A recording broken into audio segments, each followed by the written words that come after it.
Salut à vous tous qui nous suivez en ce net moment. Puisque nous sommes en pleine campagne électorale, le candidat numéro 14, Alain Daniel Shekomba, a lancé sa campagne dans la ville de Matadi, au Congo central. Suivez. Bonjour Monsieur le Président. Bonjour, bonjour. Comment vous allez? Très bien, très excité de commencer la campagne et surtout de commencer la campagne sur les terres de Simon Kimbangu et de Kipanvita dans le Congo central et aussi sur les terres du premier président de la République, le président Joseph Kasavubu. Voilà. Alors, vous avez été en contact avec la population du Congo central. Alors, dites-nous, qu'est-ce que vous retenez de cette population? Je retiens que la population a des espoirs brisés, la population est prise en otage par une certaine classe politique qui les a appauvris et qui les instrumentalise. Parce que quand nous sommes arrivés hier la nuit, on a été attaqué par un groupe de gens non identifiés et c'est seulement ce matin, avant de rentrer, que nous nous sommes rendus compte que c'était un groupe politique bien armé qui voulait saboter le lancement de notre campagne dans le Congo central. Mais heureusement, à la sortie de la ville, on a eu un contact très chaleureux avec la population de Congo central qui espère un vrai changement. Donc je suis content d'avoir commencé ma campagne par ici. Dites-nous, quelles sont les grandes lignes de votre campagne? En fait, la grande ligne de notre campagne, c'est un autre Congo est possible. Ça veut dire le Congo où nous avons les appauvris et les appauvrisseurs doit s'arrêter. Un Congo dans lequel la population est laissée à son propre sort.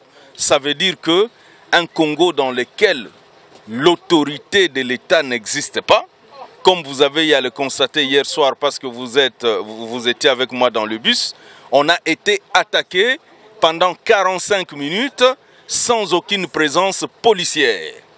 Donc, vous comprenez bien que nous devons, réformater l'administration publique et la mettre au service de tout le monde.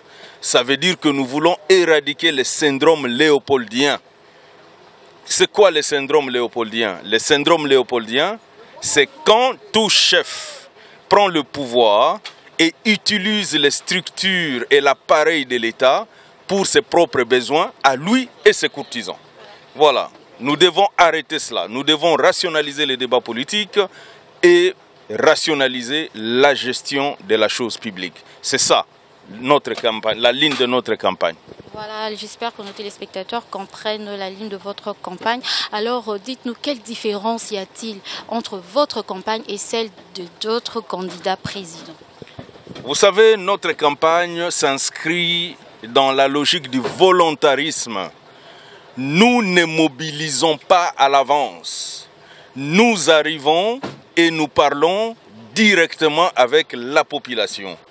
Voilà, donc nous ne sommes pas là en train comment dirais-je, d'être loin de la population. Nous voulons une campagne de proximité. Ça veut dire parler directement avec la population. C'est pour ça que nous avons choisi cet outil de déplacement qui est un bus. Avec ce bus, je m'arrête dans chaque village pour pouvoir parler directement à la population. Or, malheureusement, je ne peux pas le faire.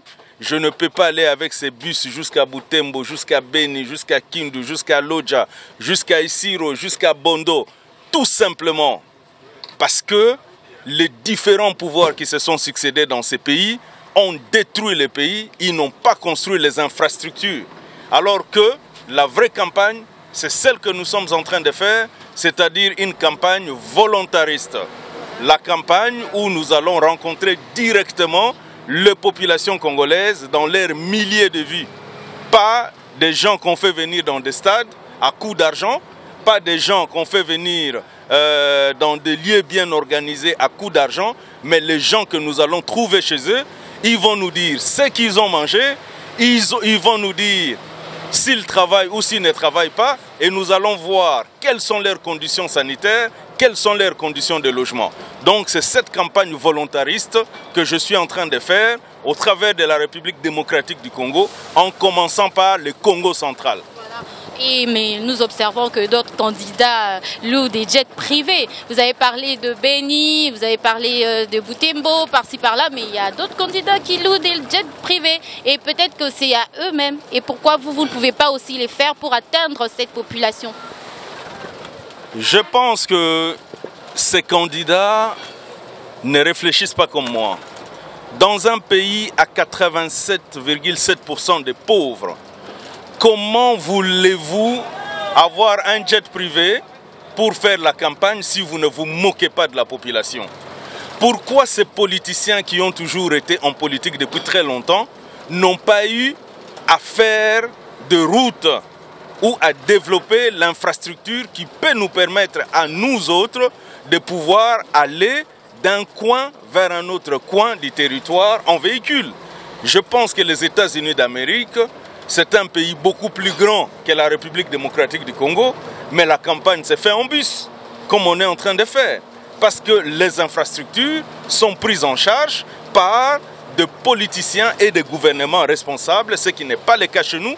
Et cette irresponsabilité est compensée par des jets privés parce qu'on veut encore utiliser l'argent de l'État pour faire des dépenses irresponsables et irrespectueuses vis-à-vis de la population congolaise pour aller encore les mentir.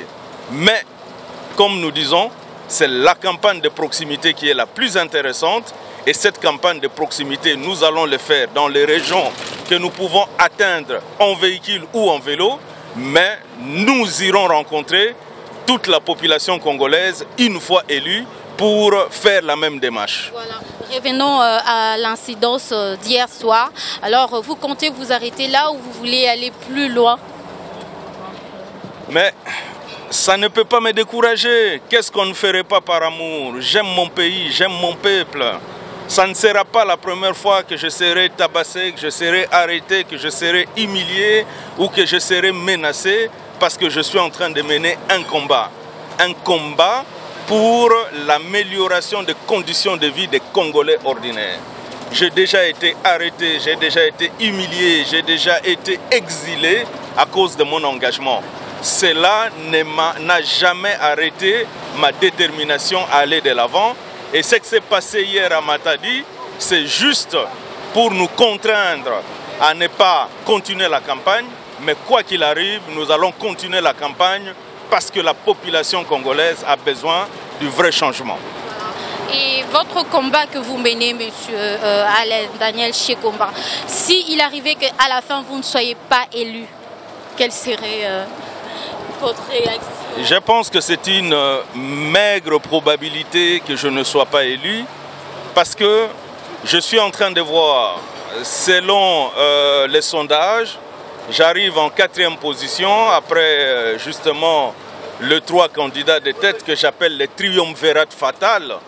Et quel que soit les sommets de ce triangle, le pays va sombrer dans le chaos à cause des antagonismes politiques de ces 3 prétendants à la magistrature suprême.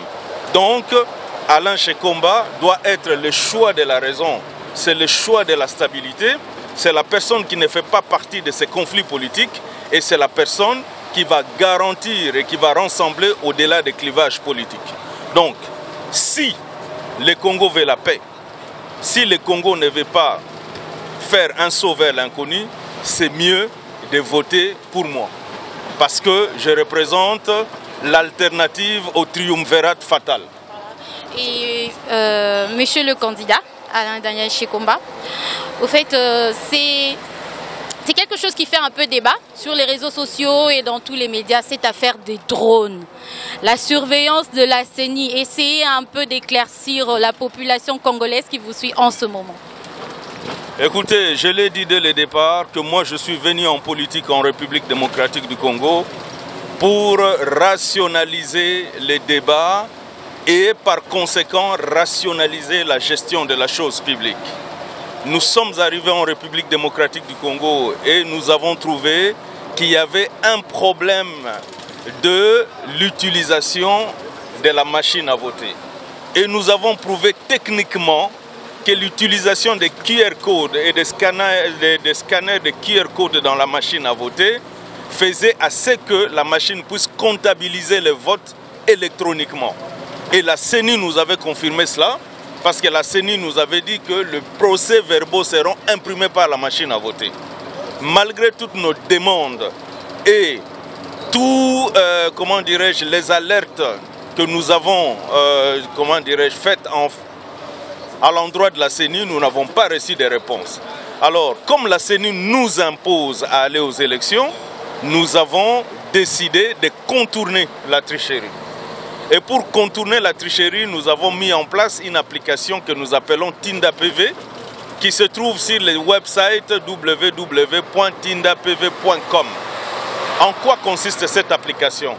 Cette application consiste à recevoir le PV de comptage manuel de chaque bureau de vote.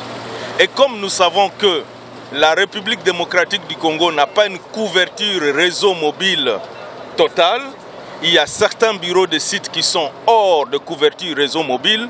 Nous allons utiliser les drones pour ramasser le PV physique que nous allons intégrer dans l'application TindaPV. C'est pour permettre aux Congolais d'avoir les vrais résultats qui seront des résultats de compilation manuelle et non les résultats de compilation électronique. Voilà. Ok, merci beaucoup, Monsieur Alain Daniel Chikomba. Vous êtes candidat numéro 14 à la présidentielle. Merci d'avoir répondu à notre invitation, fidèles téléspectateurs. C'est par ici que s'achève notre émission. À la prochaine. Au revoir. Voilà ce qui a été l'essentiel du lancement de la campagne du candidat numéro 14, Alain Daniel Chikomba. Merci de nous avoir suivis. Le rendez-vous est pris prochainement avec un autre candidat. Au revoir.